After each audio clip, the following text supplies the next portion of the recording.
Hi everyone, welcome to my day 2 What I Eat in a Day series. So প্রথমে সকালবেলা ঘুম থেকে উঠে রাতে মুড়ি ভেজানো জলটা গরম করে খেয়ে নিলাম।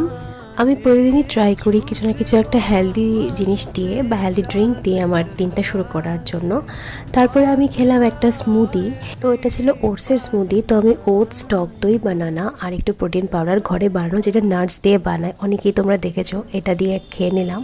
তারপর বৃষ্টি আসছিল, খুবই সুন্দর হয়েছিল ওয়েদারটা। তারপর আমি লাঞ্চে করেছিলাম ভর্তা, ডাল আর মাছ, বেগুন আলু দিয়ে একটা ভাজা।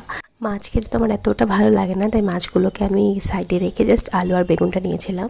তারপর আমি একটু বেরিয়েছিলাম আর গাড়িতে করে যাওয়ার সময় এই মটকা আইসক্রিমগুলো খেয়েছিলাম। খুবই ভালো লাগে আইসক্রিমগুলো খেতে। তারপর আরও দই ফুচকা এনল অনেক কিছু খেয়েছিলাম, এগুলো আর ক্লিপস নেওয়া হয়নি। তারপর বাড়িতে আসার পর আমার শরীরটা একটু খারাপ হয়ে গিয়েছিলো। তারপর আমার একখানে নিমন্ত্রণও ছিল, ওইখানের আর ক্লিপস নেওয়া হয়নি। So that's it for today, by.